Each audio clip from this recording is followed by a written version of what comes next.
नमस्कार, स्मितल्स किचनमध्ये तुम्हा सर्वांचे स्वागत आहे। मी इथं मस्त निवडून शेपूची भाजी घेतली आहे। तर शेपूची भाजी ही मस्त कोवळी आहे, तुम्ही बघू शकता। आता शेपूची भाजी मस्त बारीक कापून घ्यायची आहे।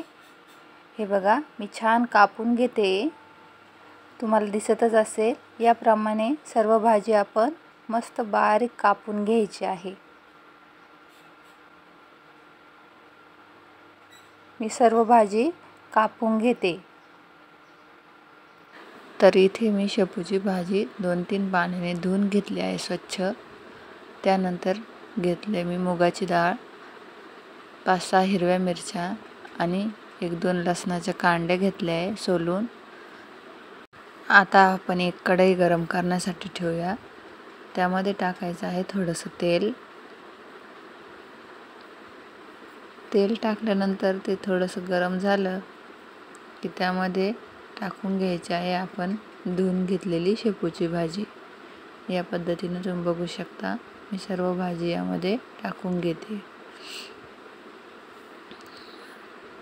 तर भाजी ही चांगली 2-3 पाण्याने स्वच्छ धुवून घ्यायची आहे। आणि भाजी धुवत असताना शक्यतो त्यामध्ये मीठ टाकून भाजी धुतली तर ती लवकर स्वच्छ होते। आणि आता भाजी आपण मस्त तेलात छान परतून घ्यायची आहे। हे बघा, तुम्ही बघू शकता, याप्रमाणे सर्व भाजी छान तेलात परतली गेली पाहिजे। म्हणजे तेलामध्ये भाजी छान परतली की भाजी शिजायला लवकर मदत होते। याप्रमाणे छान हलवत राहायची आहे आणि छान परतली की त्यानंतर त्यामध्ये टाकूयात आपण मुगाची डाळ।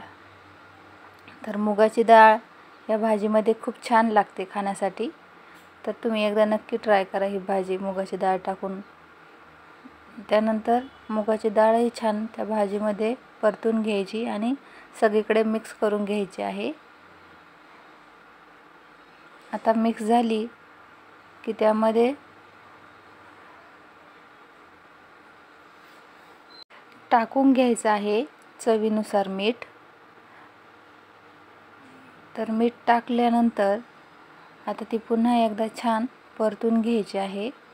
आणि भाजी परतत असताना गॅसची फ्लेम मीडियम ठेवायची आहे, जास्त फुलही करू नका, याने भाजी करपते।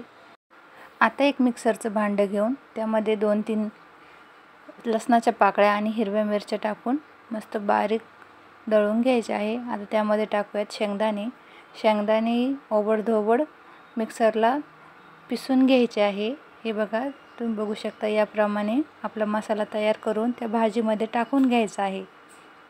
तर पूर्ण मसाला हा त्या भाजीमध्ये परतला गेला पाहिजे। याप्रमाणे तुम्ही बघू शकता, असा पूर्ण मसाला या भाजीत परतून घ्यायचा आहे। तुम्ही बघू शकता, मी सर्व मसाला छान परतून घेते। आता मसाला छान परतला की भाजी ही लवकर शिजायला मदत होते। तर यामध्ये आता थोडंसं पाणी टाकून घ्यायचं आहे, म्हणजे भाजी खाली चिकटणार नाही आणि जी भाजीमध्ये डाळ टाकली आहे ती व्यवस्थित शिजून जाईल। या पद्धतीने बघा, पूर्ण पाणी हे आटून घ्यायचं आणि भाजी ही आपली शिजून तयार आहे। चला तर मग आता भाजी सर्व करून घेऊया। तर अशा पद्धतीने आपली शेपूची भाजी तयार आहे। तर बघा, मुगाची डाळ टाकल्यावर भाजीला किती छान कलर आला आहे आणि किती छान सॉफ्ट ही भाजी झालेली आहे। तर अशा पद्धतीने मला ही मुगाची डाळ टाकून भाजी खूप जास्त आवडते। तर तुम्ही एकदा नक्की ट्राय करा, खूप छान टेस्ट येते अशा भाजीला।